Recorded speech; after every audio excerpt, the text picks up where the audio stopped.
Coming into the league, Jimmy Butler was drafted to be a defensive role player for the Chicago Bulls as a late first-round pick.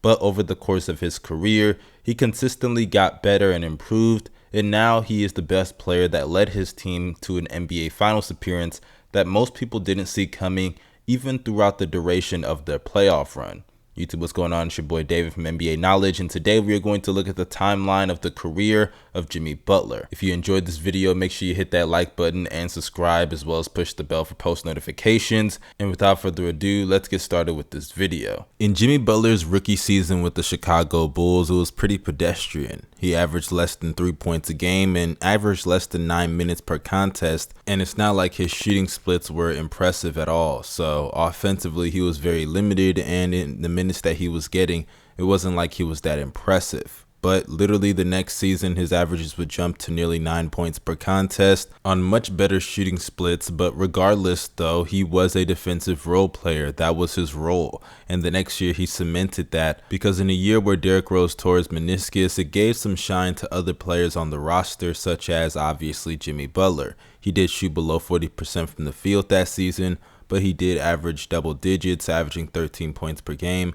In the playoffs, I thought he had a pretty impressive outing in the first round, albeit to the Washington Wizards. But in the next season, with more opportunities, he was able to become a 20-point per game scorer, along with grabbing 6 rebounds and facilitating 3 assists. He was also an all-star for the first time in his career, made an all-defensive team, and was even selected as the most improved player of the 2015 season. And in the playoffs, he went on to prove just how good he was, as he had a pretty nice and actually underrated duel with LeBron James. I know Derrick Rose also pitched in with some pretty good games here or there, but in that series, Jimmy Butler would average 21 points along with 6 rebounds and facilitating 3 assists, shooting 41% from the field, 37% from behind the arc, and 86% from the free throw line.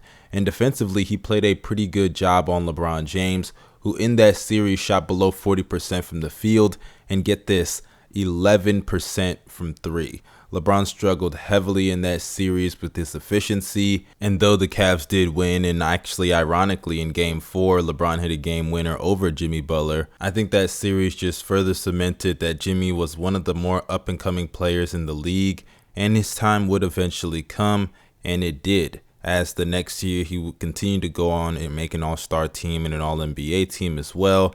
And though the Bulls did miss the playoffs, that year there was a lot of issues going on with Jimmy getting hurt, as well as Derrick Rose, obviously. So that explains that.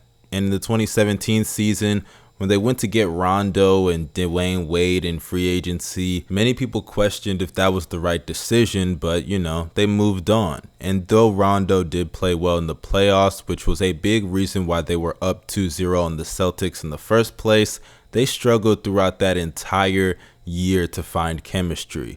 Rondo can't space the floor. Dwayne Wade even suffered an injury at the end of the season.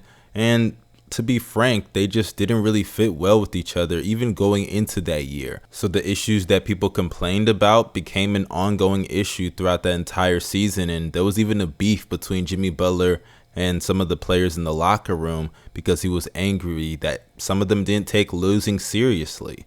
And a lot of people led to labeling him as a diva, and eventually he was traded to Minnesota on draft night in exchange for Zach LaVine, Chris Dunn, and the 7th overall pick, who ended up becoming Lauri Markkanen. During his time in Minnesota, he was a 20-point per game scorer, along with facilitating 5 assists and 5 rebounds, shooting 47% from the field and 35% from behind the arc, as well as shooting 85% from the free throw line. He was selected to an all-star team, an all-NBA team, and an all-defensive team. He was phenomenal that season, and if I'm being frank with you, I think I can comfortably say that his impact was the sole reason why the Wolves were even able to make the playoffs in the first place.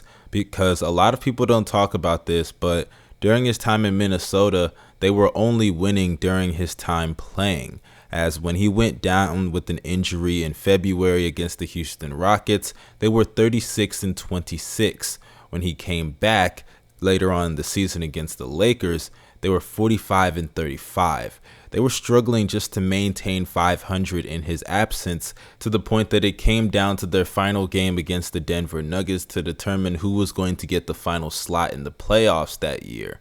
Thankfully, obviously, they won, but it didn't really matter because in the playoffs, they were gentlemen swept by the Houston Rockets. The beef between him and Karl Anthony Towns, as well as Andrew Wiggins, would start from there. Cat and Wiggins didn't want him there. Obviously, the organization went with them because they were the futures, and they didn't really want to pay Jimmy, so he was sent to Philadelphia for half of a season, as Philly thought that he could be the missing piece for them, and building around Ben Simmons and Joel Embiid, he could be their closer. And against Toronto, I will admit, in the playoffs, Jimmy Butler definitely stepped it up. Against them, he averaged 22 points, 7 rebounds, and 6 assists. Shot 44% from the field and even shot 88% from the free throw line. Jimmy, just like always, showed up in the playoffs and delivered when the team asked him to. He did it in Minnesota, he did it in Chicago, and he continued that tradition in Philly, but unfortunately, due to Kawhi Leonard's exploits in a phenomenal game winner in Game 7, Philly was unable to get the job done. But now he's in Miami, where obviously they did lose in the NBA Finals, but coming into the season, many people didn't even predict the Miami Heat to get out of the first round of the playoffs. Hell, I even thought they were going to be a 6th or 7th seed that was going to lose to the Bucks in the first round, and ironically, they ended up defeating the Milwaukee Bucks in the second round to advance to the conference finals, and eventually they reached the NBA Finals. And Jimmy Butler's not alone. He obviously has players like Goran Dragic, Bam Adebayo, Tyler Hero, Duncan Robinson, and hell, they even have a great coach in Eric Spoelstra. They have a nice organization, and it's not just all on the shoulders of Jimmy Butler for why they've been so successful over the last year, especially during this postseason run. But you always need a leader, and Jimmy Butler is the perfect leader and fits the culture that they've instilled in Miami, especially over the last couple of years, because that grit and grind mentality of determination and hard work, beating talent when talent fails to work hard, that perfectly summarizes Jimmy Butler. This is a guy that grew up and his mom said, "I don't like the look of you, you need to leave." Think about that. This guy has gone through some of the worst hardships imaginable to mankind, and it has definitely molded Jimmy Butler, and it's built him different.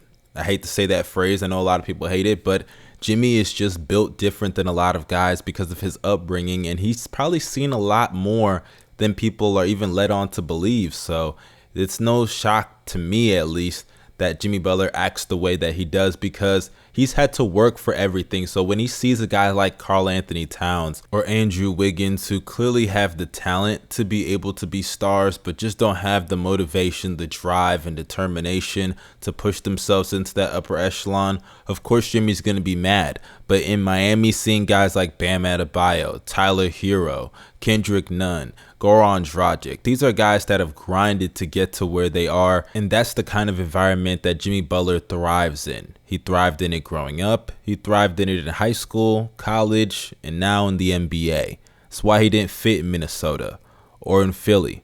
And as much as it pains me, it's why it failed for him in Chicago, because teams are not willing to understand who he is and build around him.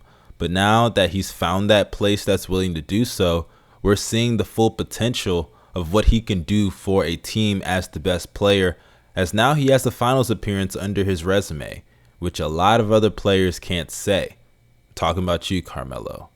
But that concludes this video, you guys. Let me know your opinions in the comments section about Jimmy Butler's career and just your overall thoughts on who he is as a player and a person. Hit that subscribe button, push the bell as well for post notifications. This is your boy David from NBA Knowledge signing out. Peace.